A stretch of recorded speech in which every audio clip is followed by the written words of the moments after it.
Such a good song. Good morning, everyone. Thanks for being with us. My name is Jenny Noonan-Dye, and I am here with you with the Mormon News Report podcast, Come Follow Me weekly lesson that we do. Not a lesson, I call it a discussion. My co-host today is our good friend Ben Bernard, joining us from Northern California. Good morning, Ben. Good morning, Jenny. What is good, friends out there at the Mormon News Report? We are so happy to be here today with another edition of our AP Church History, our Advanced Placement Doctrine and Covenants study this week in Doctrine and Covenants 6 through 9. This is, we hope this will be a little bit of whipped cream on your cup of hot chocolate Sunday school. So we're going to supplement, not substitute, anything that you've been studying this week. Excellent. I love that. Whipped cream, if that's what you like. And I prefer that to marshmallows, if I may. My kids like to dip the marshmallows in. But of course, I need to also mention that my good husband, John Dye, sitting directly to my right, is responsible for everything that you're seeing on the screen in front of you. Good morning to Jamie. I want to mention, of course, that this is something that we do every week at around 9-ish a.m. Mountain Time and every other time zone that corresponds. We also take this audio, and so for some of you, you may be listening to this later on the Mormon News Report podcast stream. So whatever method you're using, we're happy that you're here. For those of us who are in person live right now in the moment, I just wanted to say thank you. People are chiming in, which is exactly what we always ask everyone to do. Good morning again, Jamie. Good morning, Deborah in Michigan, Jeremy in Mesa. Good morning to Tony, who's in the UK. I'm sorry, good afternoon to Tony, because he's in the UK. And cheers, Tony. Cheers, indeed. Good morning to Carmen in Modesto and Alondra in Vegas. We'd love to hear where you are watching from, if you're comfortable. And as always, we too love to hear your feedback from this week's lesson. As Ben mentioned, it's the name of the lesson this week is This is the Spirit of Revelation, and it goes over Doctrine and Covenants sections 6 through 9. And so, good evening also to Eileen from Scotland. Thank you for being with us, Eileen. And so, yeah, we would love to hear from you. For those of you who are with us live right now, again, only if you're comfortable, we'd love to hear from you. Is there anything from this week's study that really stood out to you, that touched you, that you thought, wow, I had never noticed that before, whether it was actually your first time reading these chapters, or these sections and verses, or if you've read them many times and still something stood out to you in a new way. We'd love to hear from you if you're comfortable sharing that. Absolutely. We are so grateful that we have this opportunity to share some things with you. And actually, we'd like to lead off with a question. This is a question I'll pose to Jenny and to John, as well as to throw it out to everybody that's watching online. So sometimes if you're brand new to this, as we pose questions or if you have thoughts, please put them in the chat. We will share as much as we possibly can. And we'll read your stuff out loud because it's always cool to hear things being shared in person there. So first question for the day. Jenny, can you think about the last time that you felt goosebumps? Yeah. When the hair stood up on your arms. Tell us about it. Do you mind? I don't mind at all. I can think of actually a couple of times in the last couple of days. The one that sticks out to me is that I was reminded of a song that I really like. And so I pulled up, well, it's applicable here. It was, I heard an arrangement of a hymn that I really like, and it happens to be Savior, Redeemer of My Soul. And that is the hymn that was used for, almost 5 years ago now, the cultural celebration that was held for the Provo City Center Temple dedication, for which I had the privilege of taking part by way of teaching choreography to the local young women, as they did a beautiful lyrical dance number to that. So I pulled up the video on YouTube and rewatched it, and I could feel the goosebumps. That was something, because as I remembered, it brought back a flood of memories. Also, when and this might seem a little weird, John and I have been watching a lot of Netflix lately. I don't know if I don't know if anyone else can relate. It's this thing we do where we stay home and we watch the big screen in front of us. Right. I know. Go on. Sure. But we were watching Cobra Kai. Yeah. This is not the same as anything having to do with the temple. But there was a fight scene that to me was excessive.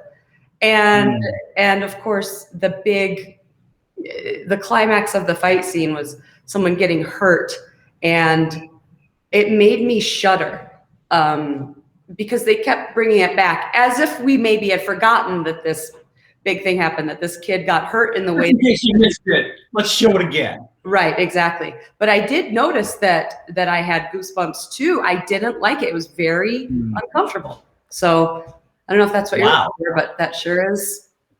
Those are actually both very good examples and lead into what we want to talk about today. Is that the fact that goosebumps are a very real, completely natural physiological response. They are totally the result of external stimuli when certain things happen. I'm like you. Music is one of the first things that does it to me, and it's been that way ever since I was a little kid. And I actually read an article recently that they say that for some people, if there's certain parts of their brain that are responsible for strong emotion, for empathy, and musical sensitivity, and when those areas of the brain, for whatever reason, are more developed, not that that person's smart or anything, but if that part of their brain is more developed, they are also likely going to have the goosebumps response. The technical term for it is frisson. That's the actual scientific name for the whole goosebumps thing. Chills. You get, it sounds cold. Yeah, exactly. Freezing. So the reason that I bring this up is because one of the main topics we want to talk about this week, I would basically sum it up with the question of, was that the Spirit or was that just me? And you can kind of hopefully see where we're going to with goosebumps about this, because in Doctrine and Covenants 6, 7, 8, and 9, there are wonderful revelations that were given. All of this is happening in the early days of the church, where Joseph Smith is 23 years old. He's got Oliver Cowdery, who's 22. I don't know about you, but if you know any 21, 22, or 23-year-olds, they're still kind of learning how the world works, right? And especially with this entire Book of Mormon translation thing, they don't know where it's going. They know that they're supposed to do this job, and they're receiving some introduction to how God is going to be talking to them that day. And we now look at this hundreds of years after the fact. And there is a lot of language in Mormon culture on how we describe how the Spirit talks to us. And if you've ever been in a meeting where a person has used goosebumps or chills or pounding heart or whatever, sometimes we have a tendency to mix that up with spiritual stuff. And so my goal for today is to talk about what they have in the scriptures and what these verses can tell us about how God has talked to us in the past, and hopefully disentangle that from the notion that exists in our culture of how spiritual experiences can work. So hopefully we don't pass those bad habits on to other people, and we can keep that culture as clean and pure and hopefully as doctrinally grounded as we could. One of the things that stood out to me when you say last time I felt goosebumps, actually the one that stands out to me was last week. So one of the other side things that I love to do is give youth firesides. Now I'm not a professional speaker. Like, I have a day job where I play with computers all day. That's my gig. But I also love hanging out with youth and teaching them the gospel. And every once in a while, various people ask me to come speak. And last week I did a stake youth conference, 100% on Zoom, all about the new theme for 2021, the youth theme, a great work. And side note, if anybody out there wants a fireside and you got absolutely nothing to do on a Sunday night, leave a note, DM us. We'd be happy to put something together free of charge. We'll even send you virtual recipes for brownies. And if I may, John and I were not able to watch it from the beginning. Full disclosure, John was very, very ill that day. And so we had someone over giving him a blessing. But when they left after giving him a blessing and we were able to kind of relax, we turned on your fireside, and wow, it was very, very well done. Awesome. Thank you. Thank you. We throw a couple memes in there to keep it relevant for the kids, you know, just so kids know what's going on. So anyway, so at the end of this fireside, I was listening to a song sung by the Young Women. And I joked actually on camera, I said, there will come a time when I can hear this song and not cry. But it's not today, because I'm still in the emotional response time. So one of the reasons that this really stands out is some early experiences that we see happening in the Book of Mormon. Also, I also want to comment, Jeanette, you say you watched the video that goes with the lesson, Days of Harmony, the part where Joseph and Oliver were pondering baptism and John the Baptist came down to give them the keys of baptism. That video was really good. Absolutely. So you can kind of see what's happening at this particular point in time. Also, Paula from Mexico. Paulo, thank you. So glad that you're here. So as you look back over different ways that God speaks to us in the church, or God has spoken to us, if we were to pose the question, in what different ways does God speak to us in general? So let's leave aside all the goosebump, all the chill stuff. I want you and everybody to think for a minute on all the different ways, all the different forms, all the different methods that God has used to speak to man and woman. What different ways have you seen? Who, me? Yeah. Oh, all sorts. Let's start with directly and in person. Also through prophets. Also through personal revelation, which can look different for any number of people. Also through dreams or visions. Also through inspiration or thought. And that's, I think, you know, when you mentioned before, you asked, is this the Spirit? Is this revelation, or is it me? And we've talked about this before, but I feel like that is an instance where when we are being inspired to do something that God is asking us to do, that's the one to me that reminds me of exercising a muscle and needing to practice it. You know, if we feel inspired to do it and then we follow through with it and it turns out that it yields some good, then hopefully we're more ready, able, receptive the next time. But, you know, God can speak to us in any manner of ways. And in fact, if it's okay with you, I'm just going to jump right into the scriptures to give an example. In Doctrine and Covenants, section 6, oh, buenos dias to Alondra. In D&C, section 6, verses 22 to 24. Verily, verily, I say unto you, if you desire a further witness, cast your mind upon the night that you cried unto me in your heart, that you might know concerning the truth of these things. Did I not speak peace to your mind concerning the matter? What greater witness can you have than from God? And now behold, if you have received a witness, for if I have told you things which no man knoweth, have you not received a witness? Now, obviously, there's more context than what we've discussed here to those 3 verses in particular. But I really like the example here in verse 22, where he says, cast your mind upon the night that you cried unto me in your heart, which is basically, I've already told you this. And if I may, as a mother of many, many teenagers. Have you ever said something like that to your kids before? Oh, just every dang day.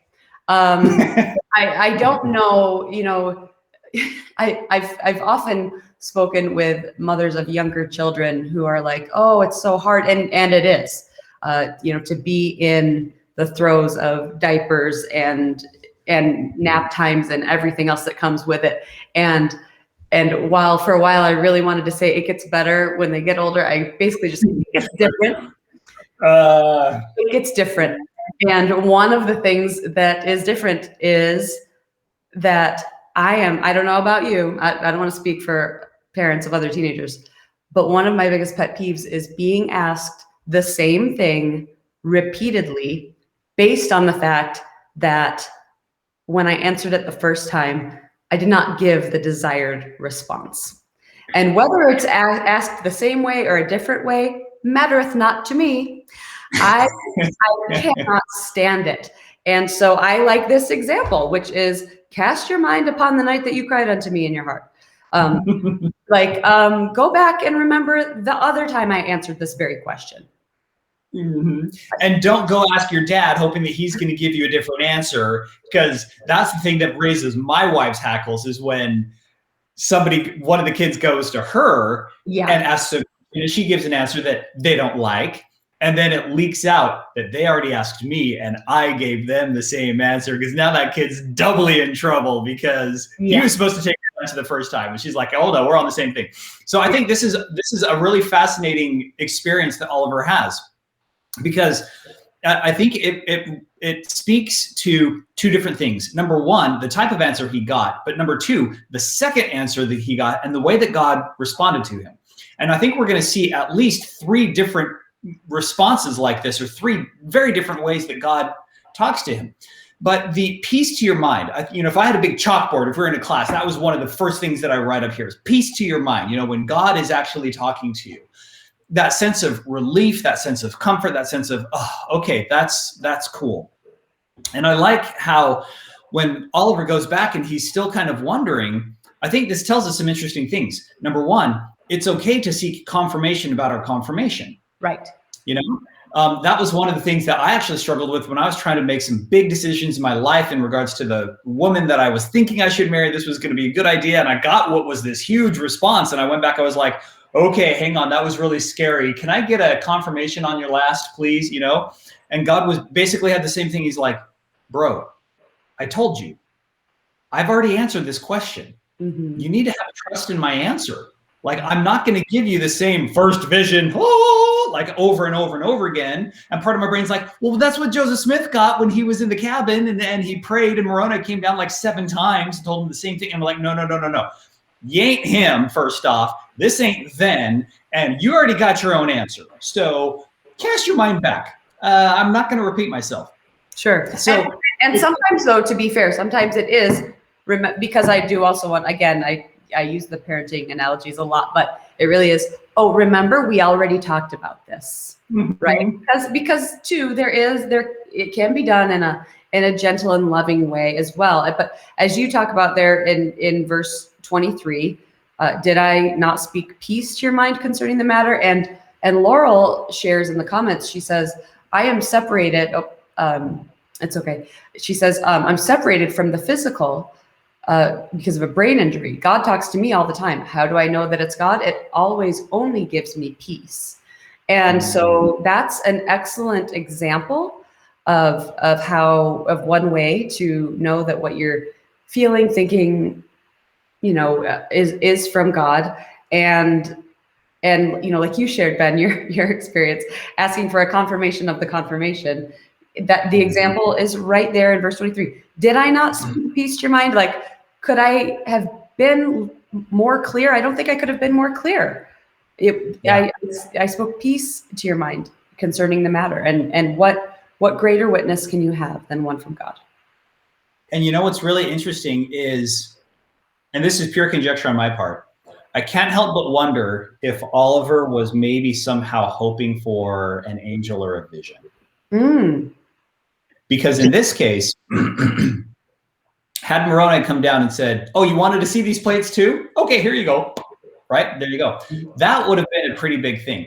But notice that in the verse that at the end of that, he says, what greater witness could you have from God than not a vision, not an apparition, not a magical thing appearing, but the peace in his mind and in his heart? I think that really sets up an interesting theological comparison between the different ways that God speaks to people and what God values as the useful witness versus all the other easily forgotten things, right? Sure.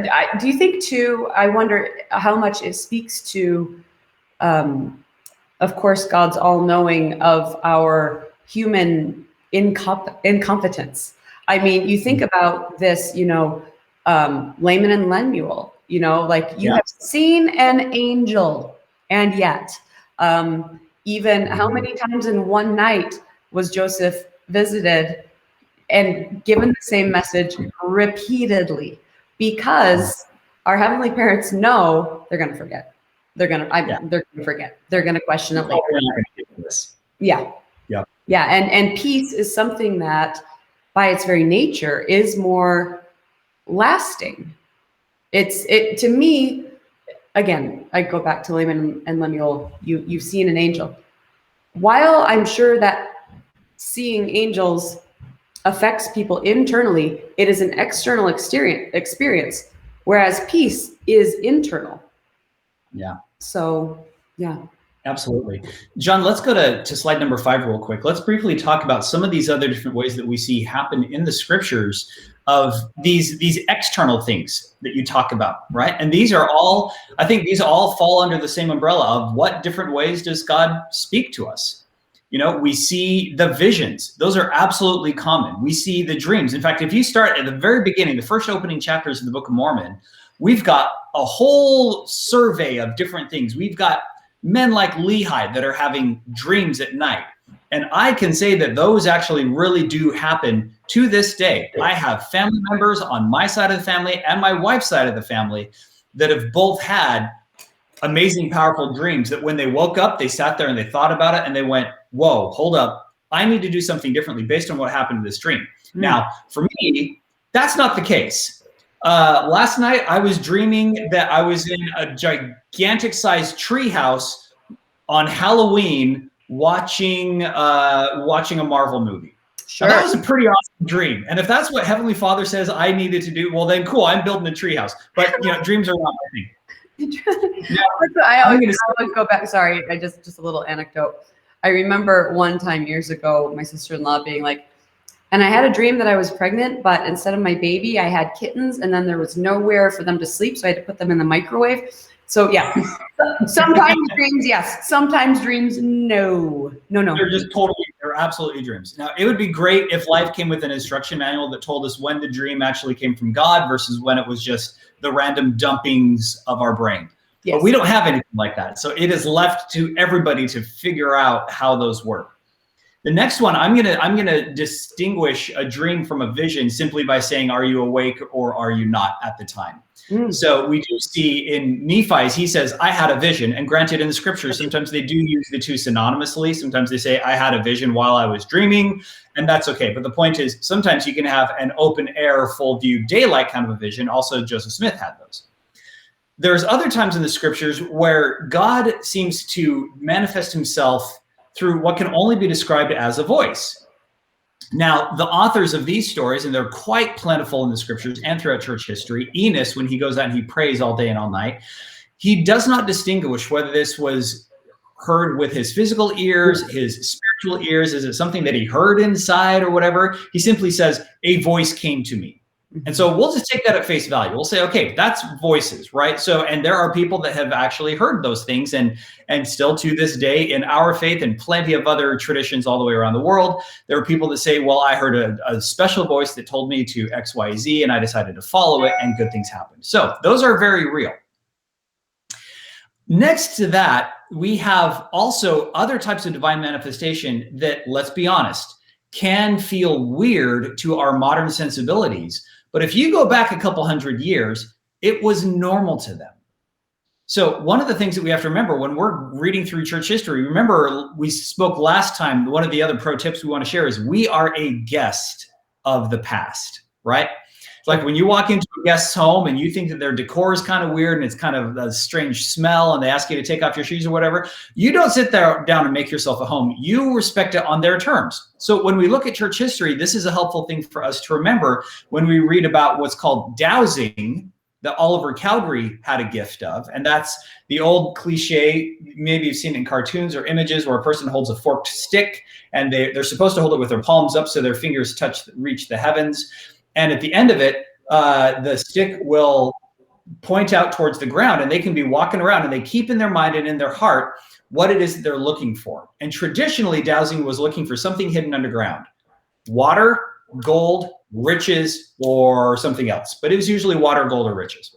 And a person would be walking along and they would hold the stick. And when they felt that there was a place that water would be underneath, they would feel it tug and it would totally dip.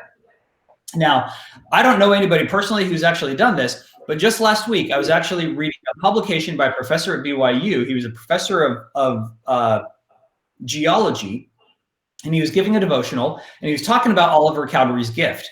And he says that in the early days of his career, it was very fascinating to him where he would have kids, Mormon kids that were raised out in the countryside that would come to BYU, mixed with city kids that had been raised in, Salt Lake, Provo, whatever.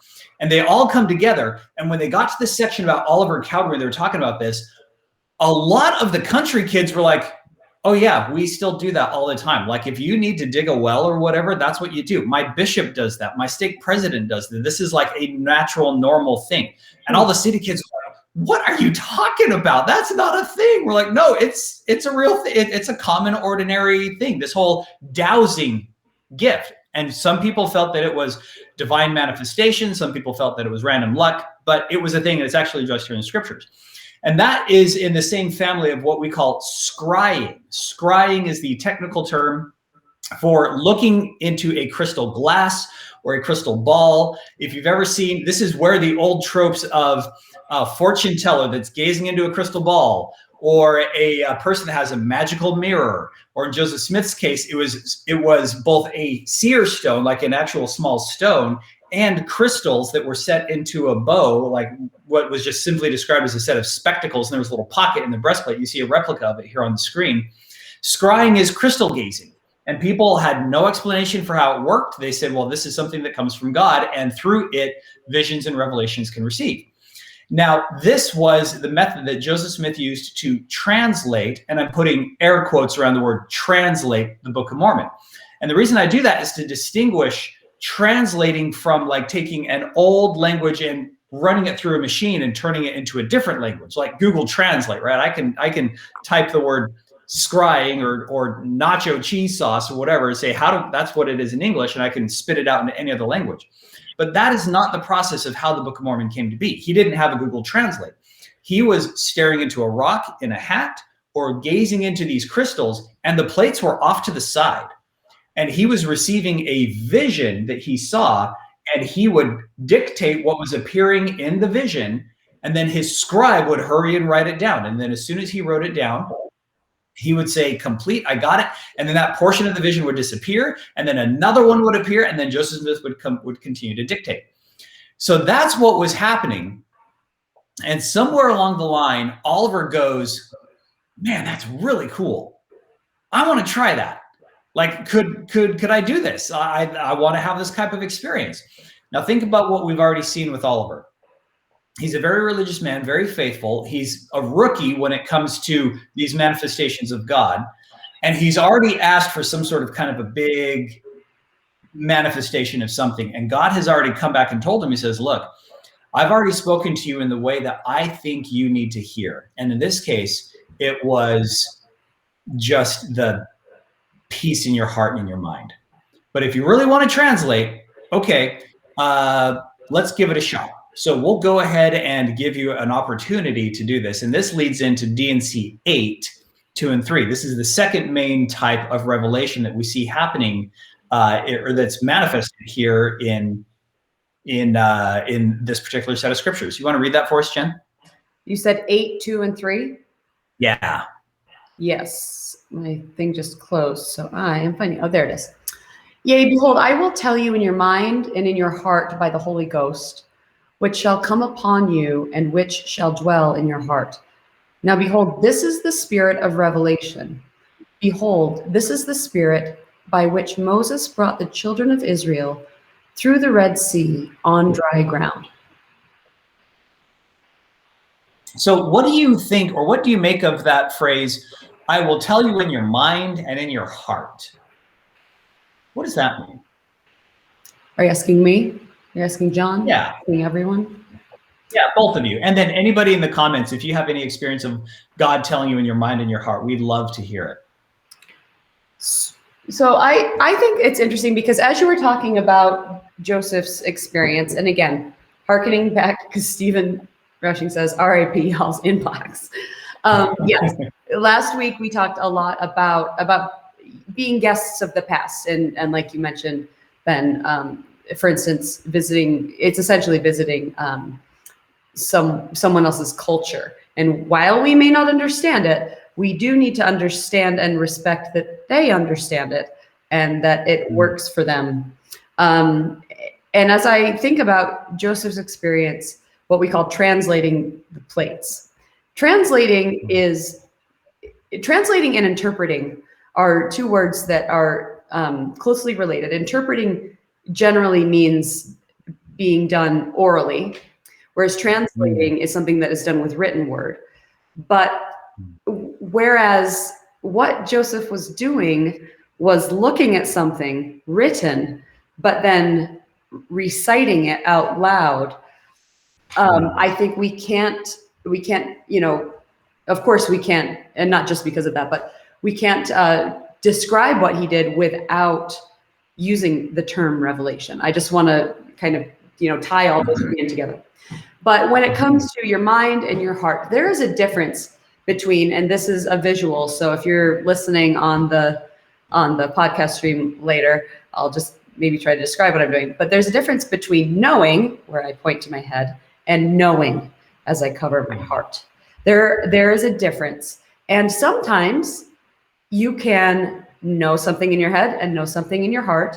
You can know it in your mind and in your heart and in your feelings at the same time. There are other times when those things are at odds, in fact. So to me, that's the difference, is that you can know something in your mind. It can be logical. It can make sense. It can go with, every evidence that you've had, every experience. It can align. And while I'm sure it can go the other way too, but there are things that can be in direct conflict with that, but in your heart, and there's no other way to describe it, that it's also true. Mm-hmm.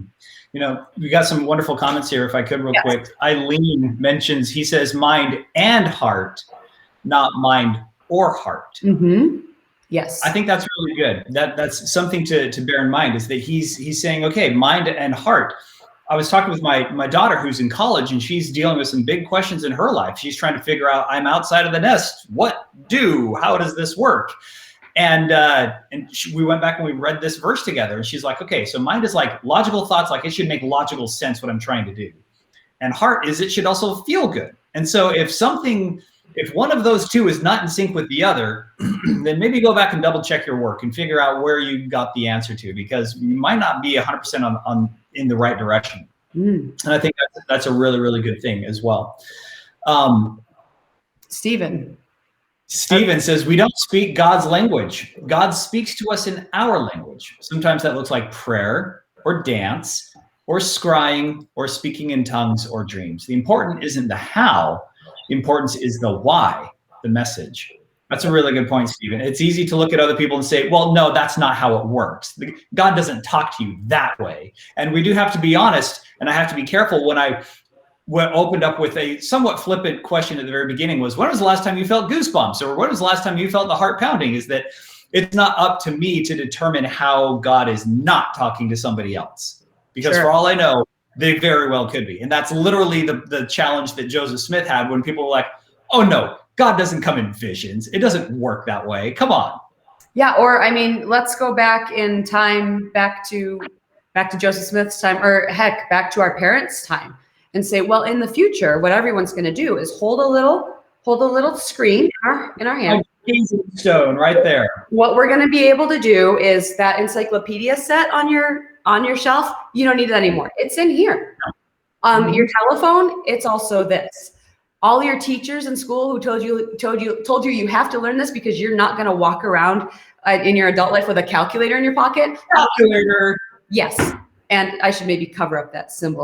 We're not sponsored. But so, it's true, Stephen, that is an excellent point. We are spoken to in a way that we understand, that resonates with us. And that too goes back to how God knows us. And something that I want to mention, why is it important? And Ben, I think you nailed it when you said it's not up to us to determine how other people receive or understand or interpret messages. I have an experience years ago. My stepdad, my mom's husband, when they first were married to each other way back in the 1900s. They went to different churches, and since he has been baptized as a member of the Church of Jesus Christ of Latter-day Saints, and so they both attend church there together. At the time, though, earlier in their relationship, I remember having, and his name's Dave. Dave would come to church meetings with us, and he's a quiet guy, and he would just kind of sit back, and he remains a quiet guy. And I remember one day asking what he thought of it, and he said, "Well, it was good. There's something I don't understand, though. I don't cry." He's like, "I'm not a crier," and it was so. He said it was this unspoken thing that if you were participating in the spirit of the meeting, that it was expected you would cry. He said, "Is that?" And he asked me, "Is that a thing?" And I said, "No," and I'm glad you asked, because it's true. It's kind of like I feel like you mentioned, there is this this church culture that we don't want to pass down, that there is a way to feel the Spirit, and it looks like this. I personally always joke that I'm allergic to the Spirit because it makes my eyes water and my nose run. You have this reaction. Right. But kind of red. Sure. But that's not always the case. There are many times when I've felt the Spirit and not cried or not had that sort of reaction. And I think that we need to honor and recognize the different ways that those experiences happen with people, including, as you say, being guests in the past. Absolutely. I was listening to some comments by a young woman at an EFY session that I was teaching. Actually, no, she was at a different session. I was getting ready to teach at EFY, and for anybody who's listening or watching that doesn't know what that is, it's basically a week-long Bible camp for Mormon kids. And this girl had written a blog post, and she said, "I think I'm broken because I don't feel the Spirit at all." And as people were questioning her about that, she's like, I was sitting at EFY, and everybody said that they said a sentence that you've probably heard this before, dear listener or dear reader or dear watcher.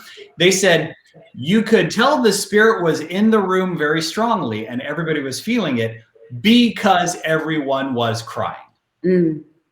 And this one poor girl was sitting back looking around, kind of like the gentleman that you said, that's like, what is going on? Either I don't get it, or in her poor case, she was like, there's something wrong with me. Like, I'm not getting the emotional worked up thing here. And this is kind of like Nilda's comment that you have here, where it said, I'm still struggling to know if it's just my mind talking to me or my heart or my Heavenly Father. For some of us, it takes time to learn how God talks to us directly. And when we see strong emotions from lots of other people in very emotionally charged circumstances, we can sometimes think that that's the way that it's supposed to work. Mm-hmm. One quick story from early days of my mission. I was waiting for my visa. I was supposed to be going overseas. And while I waited for my visa paperwork to be processed, I was sent to Southern California. So I'm sitting outside LA with a whole bunch of absolute go-getter business type missionaries that were just pounding the pavement every day. And on my first day with this zone leader that was hyper aggressive, and he had like totally high numbers of what he was going to hit every week, we sat down and he started teaching to this brand new family that I'd never met before, the story of Joseph Smith in the First Vision. That's what we usually did on the first meeting. And he got to the point where he recited the quote on, I saw a pillar of light exactly over my head. And I'm sitting here as this junior companion, like total rookie, no clue what's going on. And I'm watching him, and I noticed this guy was starting to kind of like tear up, and his voice was quivering and his volume dropped, and the lip tremble and all these things. And he was just getting so emotional about it. And I thought, man, this guy is so in tune with the Spirit that he can't tell this story without breaking out and crying. What a great guy. That's so cool. And the family had a positive reaction, like, oh, wow, that was really neat. Thank you for sharing. 30 minutes later, we're at somebody else's house. We were going door to door to door to door. And we sat down and we taught the first discussion. And the guy did this, he told the same thing. And he got to the point where he started reciting the story of I saw a pillar of light. And his voice started to quiver and tears came to his eyes and his volume dropped. And I went, hold up. Really? Now, wait. Then sorry, I don't, well, no, keep going. So then I realized after seeing him do this over and over and over again, and then as soon as we finished the discussion, it's like a light switch turned off and we'd walk outside the door. He's like, all right, let's go on to the next one. Boom, boom, boom, boom, boom. And it became evident that this was an affected / counterfeited, contrived emotional reaction that he was doing as part of his shtick. That was his way of, it felt like he was trying to put a rope around the spirit and lasso it and wrangle it in and then shove it into the heart of the person. And he did so through the vehicle of an emotional response, because that subconsciously triggered a sensor in our brain that said, what you're seeing right now must be true and must be coming from God, because if it wasn't, why would he be crying? Got it.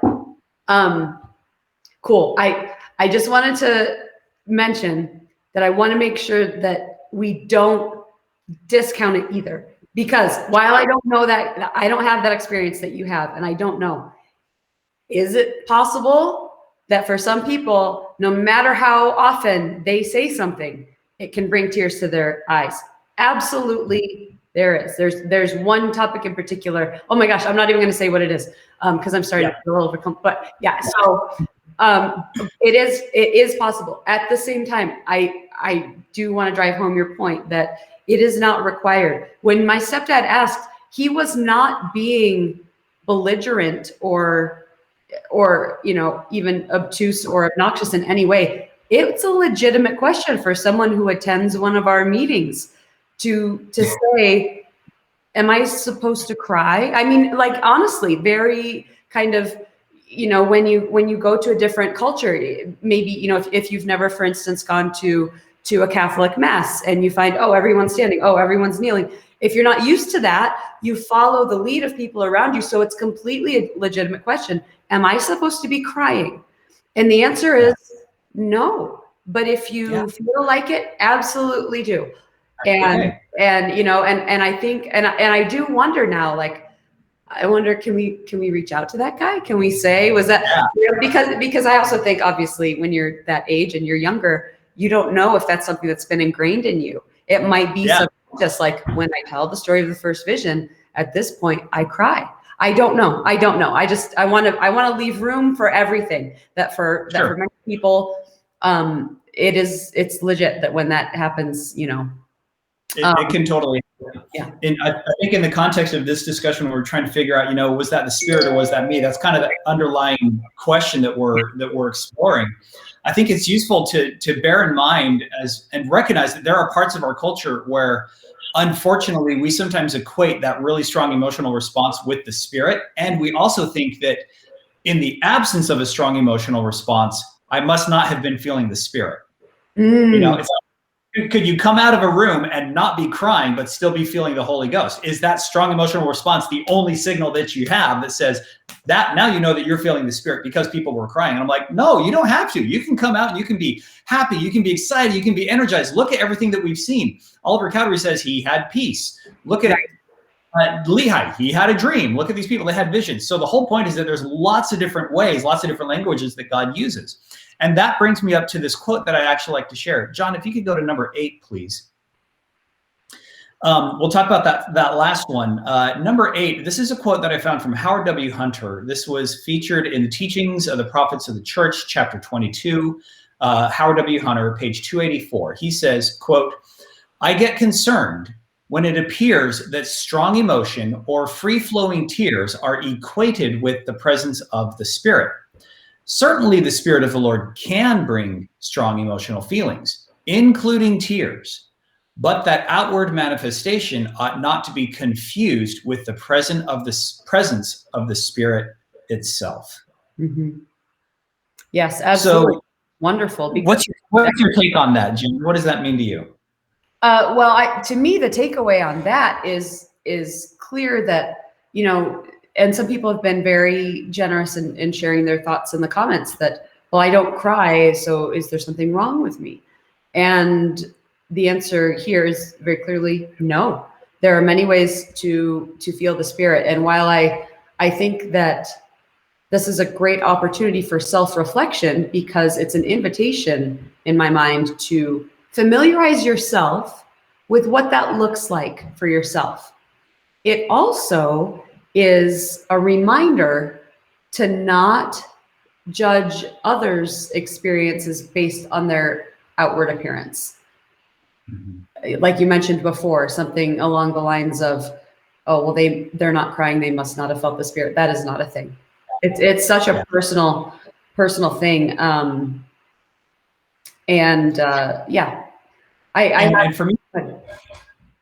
for me, one of the things that I love about this is it helps us get back to the core of how God can talk to us. And I think it clearly delineates between that outward emotional response versus the inward spiritual response. And one of the reasons that that's useful for me, especially, I mentioned that I spend a lot of time talking with youth or wanting to, whether it's firesides or whatever, that I'm speaking with them, and kids will come up afterward and they've asked questions about the same thing. They're like, I'm trying to decide which school I should go to and what I should do with my life. And I'm looking for this big manifestation, this big spiritual thing. And I didn't get it. Like, I didn't feel the chills when I was trying to decide between choice A and choice B. And God wasn't telling me one way or the other. And so that's what I was waiting for. Like, I was expecting a big emotional response. And I kind of helped him unwind that line of thinking that says, if the only way that you think God is going to talk to you is through that big emotional response, because you've been programmed to assume big emotions means God's talking, then you're going to be disappointed, because there's going to be lots of times when God's going to be trying to talk to you, or maybe he might even be silent. Mm-hmm. And that silence in itself is a message. And he's going to let you figure it out. And if you're sitting there waiting for the broadcast to come down from the heavens and you ain't getting it, then you're going to be wondering and waiting for quite a long time. Well, and another reason I bring this up is because sometimes people, I've had a couple of family members, unfortunately, who have misinterpreted strong emotional responses to their detriment, where they said, oh, I felt really big, strong chills, and I felt these really cool, strong spiritual thing. But then I went and I watched movies like Saving Private Ryan, or I was at like a Van Halen concert and I felt chills there. Something that in that context had nothing to do with the gospel, was not spiritual at all. And because I felt chills there, it made me question the other times when I felt strong emotions in my life. And now my testimony has totally fallen to pieces, because I'm coming to realize that strong emotions do not always equal truth. So it can be a challenging thing. I think that's one of the things we keep coming back to with this, is that figuring out the language of the Spirit, it's hard. Like, there is not an easy cut and dry solution for how God talks to us all the time. So if I may, one thing I've learned in the past handful of years, especially as I've done some personal work with different therapies, is that emotions serve a purpose, no matter what. Now, I don't know if you mentioned this as an example, been to a Van Halen concert, young man, but I have. And I know, I'm just joking. I'm not going to go there at all. Emotions serve a purpose. And I agree with you. Strong emotion doesn't always necessarily equal truth. When it comes to emotion, I think what we need to do is ask ourselves, what is this emotion trying to tell me? Because often it could be, this is true, this is from God. Often a strong emotion can be danger, get out. Stop doing this immediately. And so whatever the case is, I think we all would do well to ask what is the emotion trying to teach us, and to, like you said, to assume that what it means is X, it just doesn't do us a whole lot of good overall. I think that Rosemary in the comments shared about, she says, it's funny, sometimes when I intend to ignore things that I need to do, the small voice whispers, go back and do it. And it reminds me of how I prayed to always get a reminder of things I need to do. And I love that because it goes to what you were talking about, Ben, the quiet, that sometimes it's that, I mean, it's called a still small voice. So, and I think we've all done it. We've all wanted the big balloons and confetti to drop from the ceiling type of, huge thing. We're told that it's a still small voice. It doesn't mean it can't also produce a large emotional response. And, I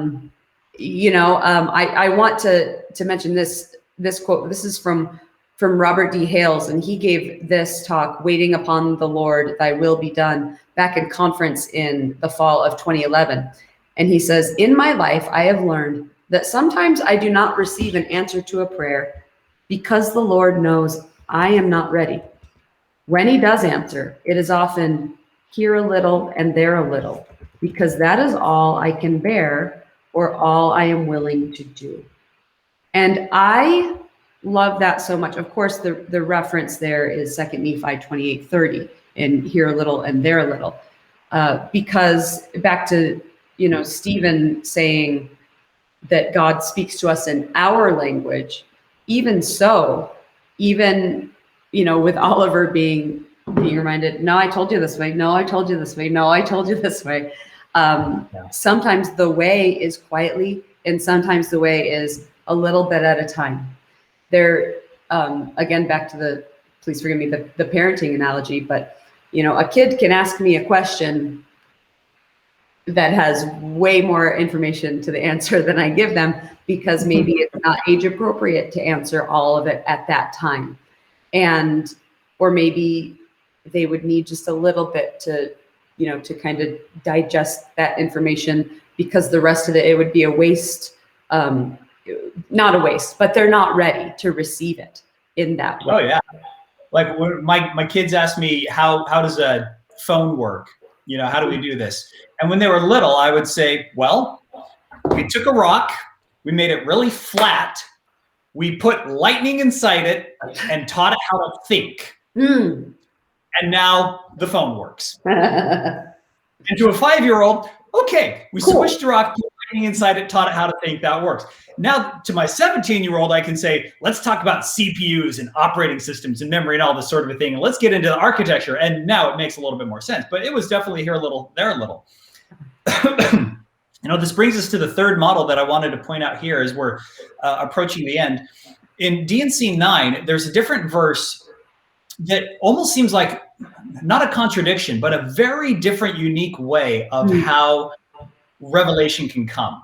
And I think this verse is probably one of the seeds that has grown up, possibly outgrown its planter box and starting to take over the spiritual garden, if you may, in regards to people expecting strong emotional responses as a sign of divinity speaking to humanity. And it's in 9, 8, and 9. Yeah. So the context behind this is Oliver, who is still struggling to translate. And to be honest, we don't know what that meant. He did not leave a record of how he struggled. All we have is this conversation between God and him after the fact, and we are left to fill in the blanks and make assumptions of how it worked. But what we do know is in D&C 9, first, in verse 5, it says, "Behold, it is because you did not continue as you commenced when you began to translate that I've taken away this privilege from you." So he was doing something wrong. It's like he started and then we assumed that maybe he stopped or didn't work the way that he wanted to and he didn't keep going. God takes it away. He says, "Okay, sorry, nope, you're not going to do it. Let's go back to Joseph. You write, and Joseph's going to get his vision thing." And I love this in verse 7. "Behold, you have not understood. You have supposed that I would give it unto you when you took no thought, save it was to ask me." All you did was ask. Now, here is where I look at this and I go, hold up. There's a little bit of a contradiction in the scriptures, because on more than one occasion, do not these self-same scriptures say, "Ask and it shall be given, knock and it shall be opened," etc., right? Like on the one hand, there is a model of interacting with God where he says, "I will give you what you ask for." And in this particular context, God says to Oliver, all you were doing was asking. Now, what we are left to conjecture is it implies that God is saying, you're leaving out part of the equation. And I like how he fills in the rest in verse 8 and 9. I think this is a very, very useful thing. Behold, I say unto you, you must study it out in your mind, the intellect, so I know it. Then you must ask me if it is right. And if it is right, I will cause that your bosom shall burn within you. Therefore you shall feel that it is right. But if it be not right, you shall have no such feelings. But you shall have a stupor of thought that shall cause you to forget the thing which is wrong. Therefore you cannot write that which is sacred, save it be given unto you from me. So it's this whole idea of, number one, the physical response, the burning in the bosom. And I think that's what a lot of people have said, oh, well, I had this burning in my bosom, therefore I knew that it was true. And again, if some people, if that's how God talks to you, that's okay. But what I really like about this model of the different types of divine manifestation we've seen how God will just sometimes straight up give you peace to your mind. Sometimes he will tell you in your mind and your heart. But this one, he predicates it on Oliver's doing the work first. Study it out first. Get your own answer. And the analogy I've used with my kids, and we're trying to tell them about this.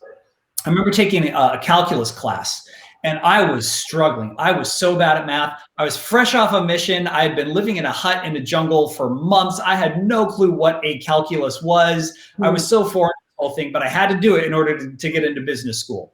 And I really, really struggled. And I learned that you have this thing called a math lab. And you go to the lab, and here's all these math nerds sitting around just waiting to give you the answers. And I was like, woo, I can go in there. And if I get stuck, they're going to show me how to do it. And so I got stuck on this one particular problem. And I sat down and I called a math nerd over. Sorry, we call them TAs. The TA came over and he sat down and I was like, I handed him the pencil. I was like, all right, show me how to do it. I don't know how to do it. Show me how to solve this problem. And he looked at me and he was like, you think that's how this works? You have not understood. You suppose that I would give it unto you. When you took no thought, it was, you must study. And I was like, what? And he's like, no, that's what's going to happen. He says, Ben, I have a book of answers in the back of the lab. You have to work your way through this entire problem and get down to what you think is the answer. And then you circle it on a piece of paper. Come over to me and then show me the answer that you got. I will compare it with the book and I'll tell you yes or no. And if you got it wrong, you can then go back and rework that problem and try again and see if you get the right answer. But I'm not going to tell you what the right answer is. I'm just going to tell you thumbs up or thumbs down if you got it. Now, after 2 or 3 times, if you can't find that answer, come back to me and I'll walk you. And then you can walk me through your steps in the process and I'll confirm on each one of them. So you got it wrong. And I was like, oh, that's going to take forever. And he's like, welcome to college, kid. This is how it works. Yeah. And in his wisdom, he held his ground because he says, that's the only way you're going to learn. If I just straight up told you the answers and showed you how to do it every single time, you wouldn't get it. And when it really counts, when you get to the test and you've got 20 questions and each one is worth 5 points, it's worth 100. And so if you miss 2 questions, you drop from an A to a B and you need to know how every single step, I ain't going to be there to help you out. So you have to spend the time to work through this on your own and do the sweat and the blood and the tears and the crying and I hate calculus and all of this in order to figure out how to get to that right answer. And you're not going to get it right the first time. And that's okay, because that's what school is about. And so I sat there and I struggled and it was a pain and I hated it. And I learned. And eventually I got the answer after lots of wrong answers. And I think it really feels like this is that third model that God is saying, guess what? That's life. Welcome to math class, kid. I love it. It's the difference between finding the answer by being told the answer, which, let's be honest, sometimes that is what we need, and finding the answer by learning how to find the answer. And there's so much value in that too. It isn't always the easiest route, but it is another method that is valuable. And I like that a lot. You mentioned before, like, wait, we're told knock and it shall be opened, ask and you'll see. And sometimes that's the case. Sometimes it's not. Tony says, it reminds me of the Book of Mormon animated cartoon videos with the brother of Jared. How will we have light, Lord? What would you have me do? And Mahanrai goes away and thinks about it and pulls a glowing coal out of the fire. And it's funny you mentioned that, because actually, as you were talking about that, Ben, that's what I thought about. I actually thought about the brother of Jared, who really did search it out in his mind, and it got to the point where he's like, I don't know, and came up with something that does not make sense except with the Lord's help. So absolutely. So I think that brings us to, the final thing, one of the underlying messages that I'm coming back to today. It's one of the pro tips that we've talked about before. John, if you want to go to number 7, please. One of the underlying messages, and a thing that's useful for us to remember, as we've seen these different types of divine manifestation. Pro tip number 5, theophany adapts. Theophany is the term of God manifesting himself or herself to humanity. And one of the core lessons and the tips that we have to remember is that he changes, and it changes over time. For some people, it was a pillar of fire. For some people, it was a Urim and Thummim. For some people, it was a vision or a dream, or it was scrying. There's some things that others may treat as superstitions, whether you think it's, something as simple as Groundhog Day coming up next week, or, the octopus in the tank that's going to pick between the two people playing the Super Bowl or whatever, or something as significant as how do I translate, or what should I do? And there are going to be times when God will come down unfiltered and unbidden and will give us the instruction of what we need. And there will be other times when in his love and in his mercy, he will sit back with celestial arms folded and will let us figure out that math problem and watch with what I can only assume are tears in his eyes and her eyes, our Heavenly Mother watching as well, as we stumble and get it wrong. And as we metaphorically and sometimes quite literally pound our fists on the table and say, this is not fair. I don't get it. Why aren't you answering me? To which they in their wisdom are up there saying, welcome to life. You're doing great. You're going to get there. And I will step in and help you anytime that I can when it's right to do so. But until then, keep at it, because you'll figure it out. Yeah. And also, you can do this. I feel like for myself, a lot of the encouragement I feel from heaven happens in those still, quiet moments. And in that way, I feel like our heavenly parents are rooting for us in ways that we don't even understand, or we can't understand. So thank you very much, Ben. Is there anything else that you wanted to touch on before we close? I think this has been great. So thank you to everybody that has chimed in and had discussions here today. One tangentially related, but a couple people have asked about it, fireside stuff.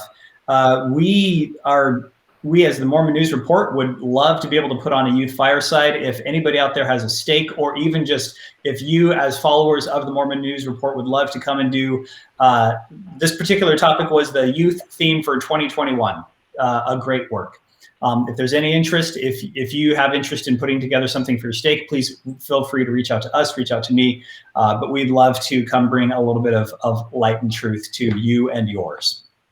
Absolutely, that's true. And for anyone who's participating right now and you really like it, we invite you to, if you're not already listening, to listen to our weekly Mormon News Report podcast that we do. Brant Malone and I do that. Brant is in Michigan, and if you're a fan of that, we also want to invite you to give us a good rating. That helps others who are like-minded individuals find our podcast, find our content. So if you can give us if you feel comfortable giving us a high rating, we'd love to have that. So thank you. And I know that Ben is serious. A virtual fireside when things get better, an in-person fireside, please reach out if you have a need. I know a lot of people, especially who are youth leaders, are looking right now for ways to get creative, and this is an excellent chance to do that. It's something that Ben is really, really talented with, and so that would be an excellent idea to bring to your youth. So thanks again, everyone. We are so grateful that you've joined us. Thanks to everyone who participated in the comment section. I'm sorry that we didn't get to all of them. So grateful for your feedback and for your participation. Do we have a podcast link, Tony asks. That's an excellent question. We can put a link in the comments here. And if you look on whatever space where you watch, or I'm sorry, listen to your podcasts, it's the Mormon News Report podcast. So next week we will be having another Come Follow Me lesson. It will be on Sunday, February 7th. The lesson is called That You May Come Off Conqueror. And it is Doctrine and Covenants, sections 10 and 11. So we really can't wait to meet back again. Ben, I hope you have a wonderful week. Everyone else, thank you. Thank you, of course, as always, to John, who is just on the spot. Johnny on the spot, can we say that? With all the graphics and keeping things interesting. Thank you, John, for all that you do. Thanks, everyone. Thanks, Ben. And we will talk to you again soon.